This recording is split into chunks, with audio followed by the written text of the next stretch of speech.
Friends, welcome back to மைஷாஸ் kitchen. இன்றைக்கி நம்மளோட கிச்சனில் டிஃபனுக்கு ஏற்ற ஒரு கடலைக்கறி தாங்க பார்க்க போகிறோம். வாங்க எப்படி செய்கிறேன்னு பார்க்க. கடலை வந்து முத நாளே ஊற வச்சு எடுத்து வச்சுருக்கேங்க. குக்கரில் போட்டு வச்சுருக்கேன். அதோடு சேர்த்து ஒரு பெரிய வெங்காயம் ஸ்லைஸ் பண்ணி வச்சுருக்கேன், அதையும் சேர்த்துக்கலாம். பூண்டு சேர்த்து வச்சுருக்கேங்க, அதை சேர்த்துக்கலாம். இஞ்சி, 3 பச்சை மிளகாய், கொஞ்சமாக கருவேப்பிலை, உப்பு சேர்த்துக்கலாங்க. சேர்த்து தேவையான அளவுக்கு தண்ணி ஊற்றி வேக வச்சு எடுத்துக்கலாம். ஒரு டேபிள் ஸ்பூன் அளவுக்கு பெருஞ்சீரகம் சேர்த்துக்கலாம்.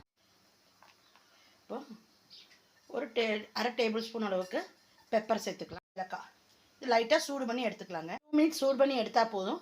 இதை நம்ம தேங்காவோட சேர்த்து அரைச்சி எடுத்துக்கலாம். மிளகாய் தூள் காரத்துக்கு சேர்த்த மாதிரி சேர்த்துக்கோங்க. மஞ்சள் தூள், மல்லித்தூள். கடலை நல்லா வேக வச்சாச்சு. இப்போ இந்த கடலையிலேருந்து ஒரு 10-15 கடலை சேர்த்து இந்த தேங்காய் மசாலாலாம் போட்டு வச்சுருக்கலாம், அதோட சேர்த்து நம்ம அரைச்சி எடுத்துக்கலாம். பேஸ்ட்டு அரைச்சாச்சுங்க. இது நம்ம கடலையிலே சேர்த்துக்கலாம். ஜாரில் கொஞ்சம் தண்ணி ஊற்றி கலந்து விட்டுக்கலாம். மசாலாவை போட்டு நம்ம நல்லா கொதிக்க வச்சுக்கலாங்க. நம்மளோட கடலைக்கறி ரெடி ஆயிடுச்சுங்க. இப்போ பவுலுக்கு ட்ரான்ஸ்ஃபர் பண்ணி ஒரு தாளிப்பு கொடுத்துக்கலாம். கடுகு பொரிஞ்சிருச்சுங்க. இப்போது சின்ன வெங்காயம் 5-6 சின்ன வெங்காயம், கருவேப்பிலை, ஒரு வரமிளகாய், கொஞ்சமாக தேங்காய் சேர்த்து நல்லா கோல்டன் ப்ரௌன் ஆன வரைக்கும் போட்டு நம்மளோட தாளிப்பு ரெடி ஆயிடுச்சு. நம்ம கறிக்கு ட்ரான்ஸ்ஃபர் பண்ணி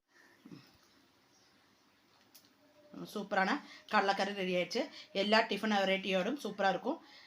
ஆப்பம், இட்லி, தோசை, சப்பாத்தி, புலாவ் வகைகளுக்கும் சூப்பராக இருக்கும். கடலைக்கறி ரெடி ஆயிடுச்சுங்க. நீங்களும் உங்கள் வீட்டில் செஞ்சு பாருங்கள். லைக் பண்ணுங்கள், ஷேர் பண்ணுங்கள், சப்ஸ்கிரைப் பண்ணுங்கள்.